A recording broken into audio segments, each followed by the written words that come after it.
You know, walking around the expo halls of shows like Computex and CES can be pretty depressing when all you see is just thousands of identical PC cases, mostly fish tanks nowadays. And then at Computex 2025, I walked into Hyte's suite and saw this, the Hyte X50, a case unlike anything that I have ever seen, one that brings actual joy and laughter into this otherwise depressing and cynical world that we find ourselves in, where every day seems even worse than the last. Naturally, this thing leans hard into that kind of early 2010s Y2K and Future era aesthetic as you can imagine, with all of the curves everywhere and its general kind of poppy and fresh design, though it has been an extremely long journey to actually get to this right here. It actually started off as a completely different case, which was called the Z90. However, that thing was so uneconomical that it was never made. By the way, I did a whole video about that with the designer, so definitely check that out. Then there's also the fact that it couldn't really get that front panel just right. Given its shape, it was very difficult to manufacture, but eventually they got it. And the result is what you see right here, the X50, more specifically the taro colored purple one that they have. Yeah, as you can expect, it being Hyte, they have some rather interesting color schemes going into this kind of pastel and overly bright and joyous colors. However, the overall color is just one of the ways that these cases kind of differ between each other. Then there's also the fact that the X50 Air exists, which basically replaces this curved glass side panel with just another metal mesh panel, pretty similar to what you see at the back. Then there is the feet, or the paws in this case. It's a pretty cutesy touch, and I guess they gathered that these things can be a bit too, well, saccharine for people who just buy the plain old monochrome black and white cases, so that's why they get these more traditional looking stands, while these paws right here are only available in all of these wacky colors. The final point of deviation will be this badge at the back. If you own one of the first 50,000 cases, then it's going to be this nice gold one to show everyone, and by everyone I just mean the wall that this thing will be facing, that you are in fact an early adopter. So yeah, it looks pretty amazing no matter which color you go for. However, the design and those color choices can also make it pretty difficult to match parts to actually make it look good. Like, if you buy this thing, you have a responsibility to get stuff that at least somewhat matches.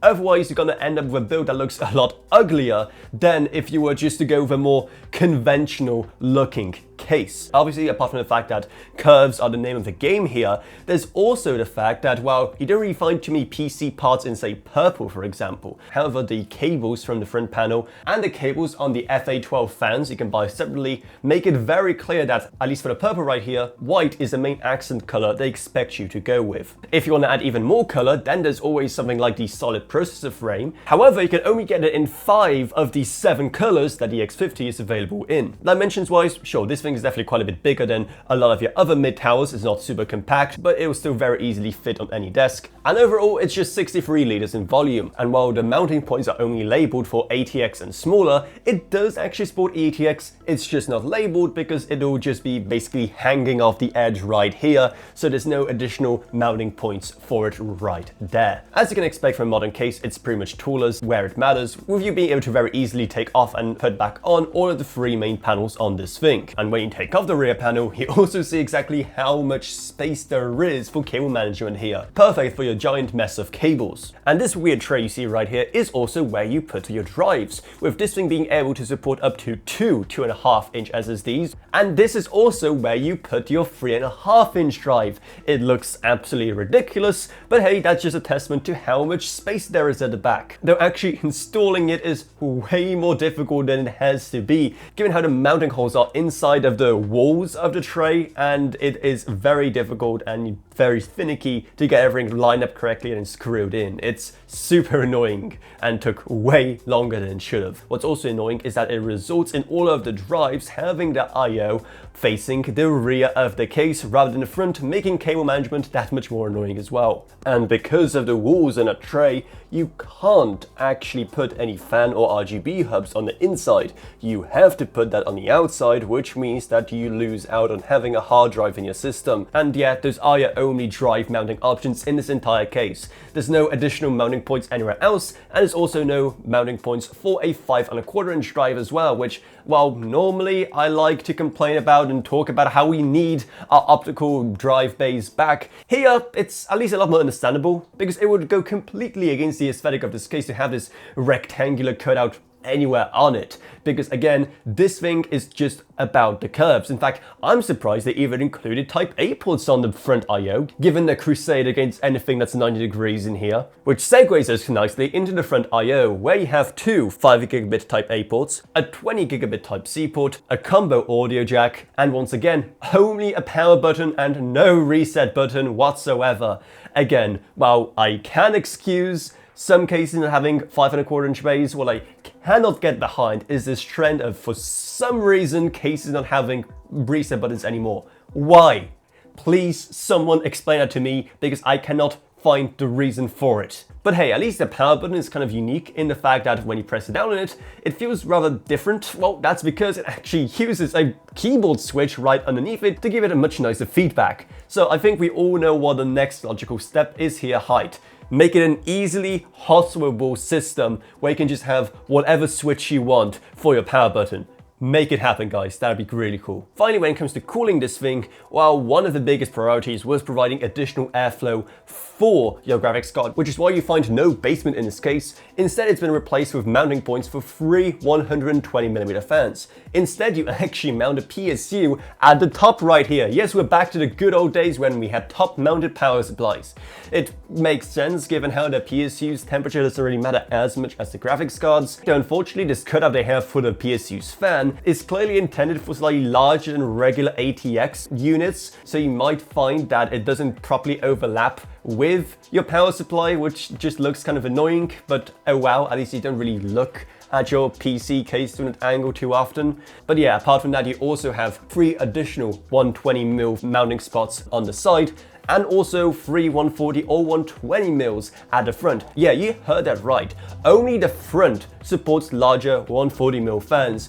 They won't fit anywhere else. And even on the front, it is going to be a very tight fit, and it is a real struggle to get all of the mounting holes aligned when you're using 140mm at the front. And yeah, you can't even mount a 140mm at the back. So whatever fan you end up using for your exhaust, make sure it's a powerful one. Though I guess in this case, the PSU fan also kind of acts as a secondary exhaust for the main chamber. However, while there is a dust filter on the bottom fans, the front and side fans are not filtered, so your beautiful case is not going to be that beautiful on the inside for long. And while water cooling is very much possible in it, again, some parts may be a bit cramped for that, especially when you're dealing with super thick radius at the front. At a certain point, they are going to overlap with the side and the front, so make sure to measure first before you go out and actually buy any super ultra thick radiators for this case. And while I could talk about the thermals of this thing, I mean,